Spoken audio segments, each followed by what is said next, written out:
Hello, YouTubers. This is author Max W. Miller, and I have been talking with you about two awesome series that I'm involved with. Death and the Afterlife, Astrology, Paranormal. My guest today is Kristen Ford Newell. She is the director and one of the founders of ASAP Paranormal. We're in North Carolina. And I was teasing Kristen a minute ago. I said, Kristen, you are a real Ghostbuster. And she said, well, and she began to explain to me exactly what ASAP Paranormal do. So I'm going to let Kristen tell you a little bit about herself and then her answer that she gave me in reference to being a Ghostbuster. Yeah, first of all, let me give you my definition of Ghostbusters. We don't like bust ghosts. It's not like busting or popping a balloon. What we do is we get a call from somebody who possibly can have something going on at their house that they can't explain. I'll talk to them briefly on the telephone, and then I go there in person and I do a quick analysis of the home. Mm-hmm. I'll walk through it. I'll take a couple of pictures. I'll do a sweep for electromagnetic fields with the K2 meter. If you watch the mainstream TV, you'll see ghost hunters have this apparatus which they'll put by electrical appliances such as a microwave, refrigerator, stove, and see if the meter spikes. And if that does, you have issues with electrical problems. And anyway, this is basically what we do. We go in, we do an investigation, we'll set up our cameras, we'll do EVPs, which is an electrical voice phenomenon. And sometimes you can't hear these audibly with your ears, but you will get it on the recorder. Let me interrupt you there, Sure. Kristen. So this, when you set up this is it EVP? EV, electronic voice phenomena. Electronic voice phenomena. Yes, ma'am. What exactly are you looking for? Are you looking to, if there's something in the house like a spirit or some type of entity, you're looking to see if you can communicate with it with this device, or? It all depends, it's disembodied voices is what you really pick up. You may not hear it, you may not see a physical person or an apparition, but you'll hear something. A lot of times you'll hear music, which I've gotten. No piano in the residence at all. Mm-hmm. You'll hear footsteps, laughing, mumbling sometimes that you can't decipher. Or sometimes if you ask simple questions, because people don't realize that you can't ask a narrative. You have to ask simple questions because it takes energy to project even a yes or no answer. Wow. That's why a lot of paranormal investigators will have their batteries die on their cameras or on a recorder because they're getting this energy to project. So you kind of basically stick with yes or no answers. We had recently did a home locally that we got 2 no's. I've questioned whether or not they were from Raleigh, and I got a no. And I asked if they could provide us with their name, and they said no. Now, how does the no come out? Does it come out as a recognizable voice? Yeah, you'll hear the no. Oh, really? Yeah. Wow. You'll So I hear imagine the people in the home, they when they call you, they're pretty disturbed. Well, yeah, they know there's something going on. Yeah. They don't really know what. There'll be an easy, if they have an animal, sometimes the animal will react and look, and they look and they don't see anybody. Mm-hmm. It all depends on the client, how they react to it. Some people could be petrified. Some people just don't. Some people do not even want a cleansing because whatever is there, they feel it may be an ancestor or a relative, and they're comfortable with whatever. They don't want to disturb anything, and they live with that. Okay. So do you think it's an ancestor or a relative? What's your take on that? Can ancestors or relatives live with? Yeah, I think so. I think they could be more a protective entity rather than a harmful entity, unless maybe there were renovations done on a home that they don't approve of, or something tragic happened. A lot of times when you renovate an old house, you may disturb. It's not maybe a relative, maybe a prior resident of the home who lived there all their lives and they passed away, and a family member sold the home, and they don't want to move on. They want to stick around to see if you take care of their possessions, and they don't want a renovation done. What exactly causes some spirits to, your opinion, what exactly causes some spirits to move on after they are well, the spirit is disembodied. After they lose their body through, death, what exactly causes, it seems like some spirits can move on and then some hang around. What determines that? It's like an individual. What makes you different than me? Past experiences, life experiences, how you're raised, and some people, some spirits won't move on for several reasons. It could be fear of the judgment day. Maybe they didn't live a good life and they don't want to be judged. Maybe they died traumatically or something tragic, and they don't know they're dead. Unfinished business. Do not want to leave possessions behind. They're attached to something. That's why maybe that's why objects are haunted. I really don't know. I'm not John Zaffis, so I really don't know anything about that. They are protective of the person or loved one who they left behind. Maybe an overprotective mother or father, or there's a lot. They weren't buried properly. There's a lot of issues there. So basically, I remember my father died in 2007. He had a stroke, and he suffered for a while, and Mom kept him at home. And Mom felt like he was holding on because he was worried about my oldest sister, because he used to just talk about her a lot. He was more at peace with me. He always loved my husband and felt like I was being taken care of. But my oldest sister he had concerns about, and my mom felt like he held on longer than you would expect because of that concern. And I remember the first Christmas after he was gone, I went home to my mom, and she got up in the middle of the night. She was saying, "Eddie," and that's my daddy's name, and she went to the stairs, and she said literally he came in for Christmas, the first Christmas he was gone. So Kristen, just tell us, what exactly is paranormal? What do you consider paranormal? Something that cannot be explained scientifically. Something out of the box that can't be defined.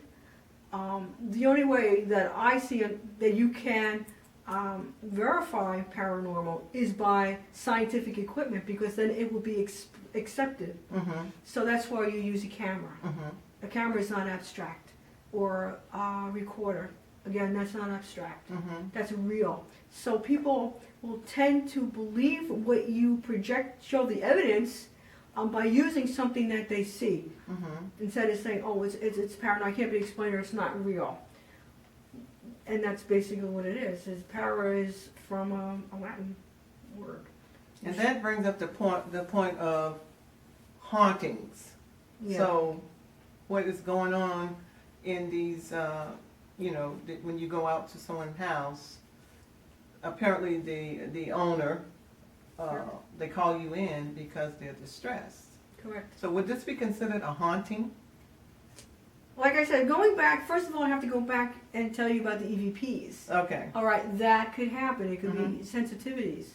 And they have this feeling of closeness, of dread, something's bothering me, but actually it's a reaction to the electromagnetic field. We just recently did a home where the whole house had it, because even on the inside of the wall from electrical appliances. So if you're sitting on the living room couch, the wall is behind you where the electrical appliances is, and it's going through the wall, and the people that are sitting there watching TV for hours on end are being affected by this. So that's an issue. Now, when you say affected, what are some of the things that they might be going through? Feel closeness, uneasy. Something's not right. It's a physical thing.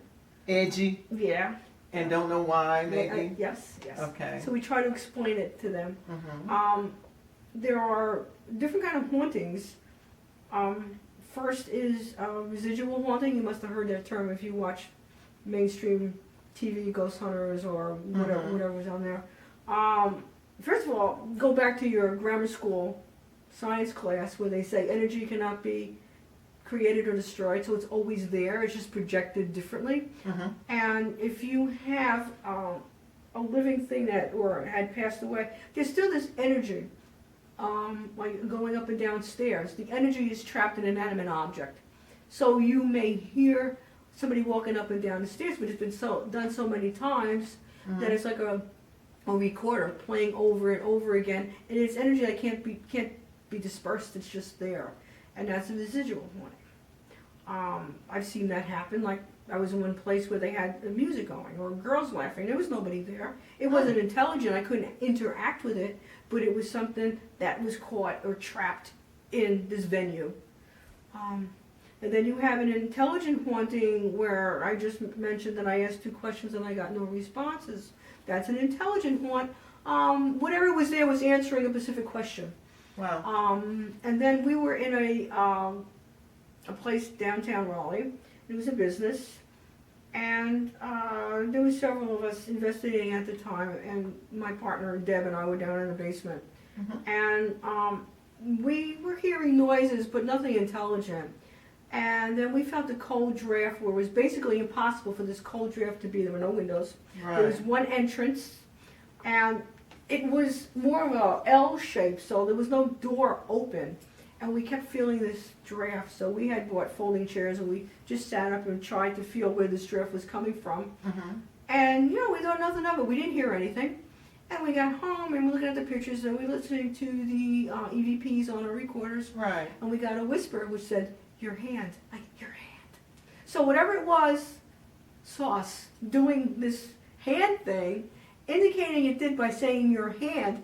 That's all we got, and so take it from there. Yeah, I think that was pretty amazing.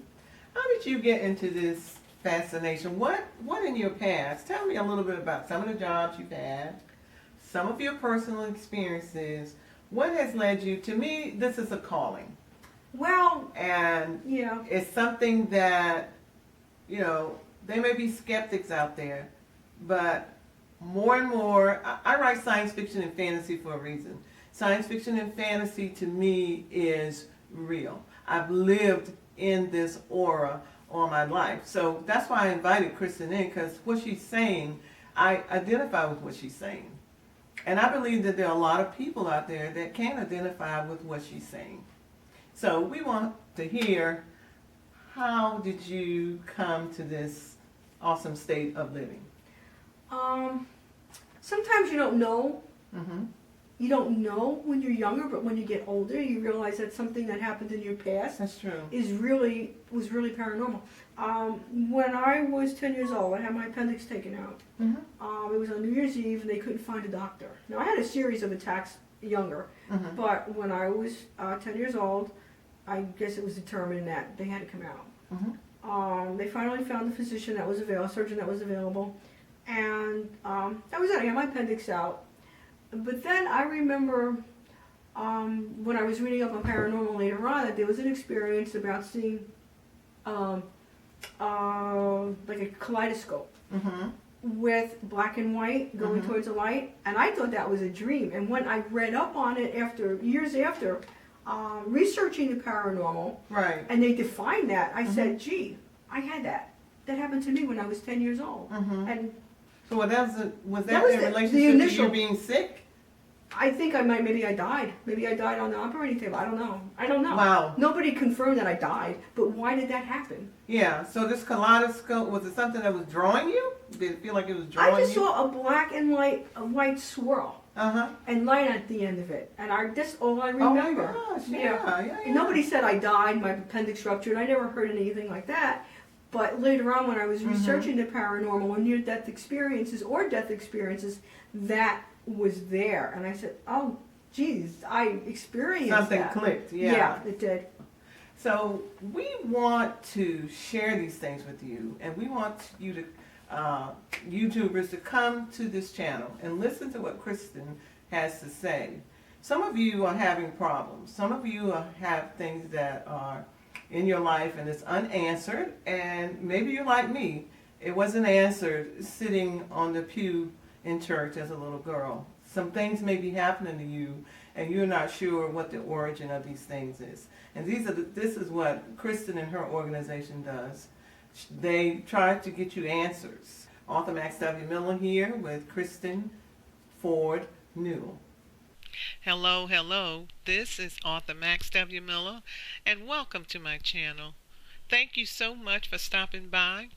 I hope that you're enjoying all of the information that we're putting on the channel, the series where we're talking about meaningful things, life, death, and the afterlife, astrology, paranormal, and many, many other things. We're reaching out to the community and to the world. I would like for you to participate by making comments and going to your social media network, to your family and friends, and sharing our information. We would greatly appreciate that.